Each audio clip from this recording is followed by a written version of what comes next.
Thanks, Mark. Modern medicine has long debunked the belief of feed a cold, starve a fever, yet when it comes to the flu, a lot of myths are still out there. Dr. Michael Lewis of American Family Care here with 5 common myths versus the facts about the flu. Good morning. Hi. Good to see you. So a lot of people this time of year have the flu, and we've heard that this is a bad year in particular regarding the flu. Probably one of the worst I've seen in 12 years. Really? So many of us trying to avoid it as well. So we're going to jump into some of the myths regarding the flu, okay? So Challenge. Let's Yeah, Let's start with right. the first one.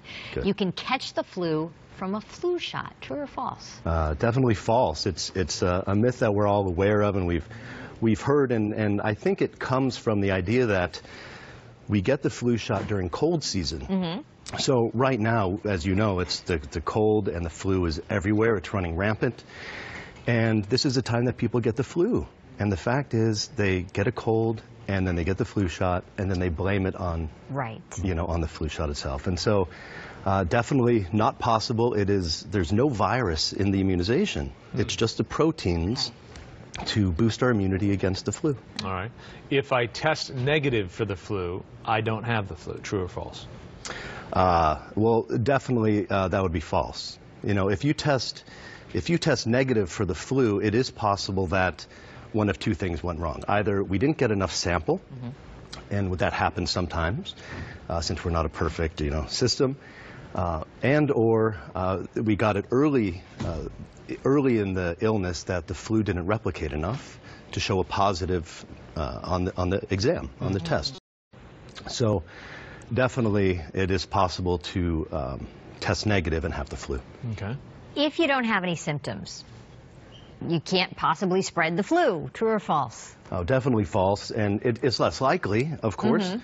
About 20 to 30% of people who have the flu early on can still spread the viral particles through the upper airway, sneezes and stuff that we do through the particles. So, we can sneeze, and Mark, it's about 6 feet away. You can sneeze if you have a virus and have the flu, and actually get me sick because those particles can fly up to about 6 feet. Wow. But that's does he have to be literally like just spraying it out, or what if he does the elbow thing? Well, you remember those videos of the person sneezing with the black backdrop, and so it's just going to spray everywhere. So obviously we want to sneeze into our arm or turn away, but it's not a perfect system. And then you turn away and the guy next to you is like, hey, sorry. Why me? Another myth is that antibiotics can help with the flu. Is that true?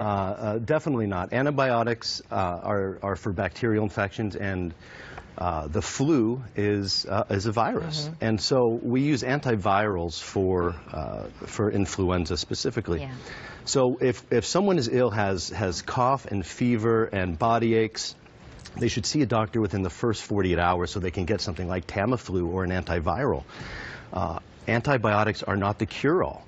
And the system, our medical system is broken, right? So we have high copays, high deductibles, and people want to be seen, and people want something for their time. They want to go in and say, I'm sick, I don't want to be sick anymore. Please give me that Z-Pak or the antibiotic or the amoxicillin or whatever it is. It can actually cause more harm than good. Right, I've heard that. Because doesn't it affect your immune system over time if you take that too often? That's right. So we can make resistant bacteria, make them stronger, or we can cause bowel infections that cause hospitalizations. You can imagine if you go to your doctor for an upper respiratory infection that we know is a virus 90% of the time, and they give you an antibiotic and you end up in the hospital for a bowel infection. It's really could be dangerous. People fly, and it's, I don't know if this is anecdotal or true, but you seem to get off the plane and you have a cold. Did I get the flu from some other traveler, or did you get a cold from another traveler? Sure.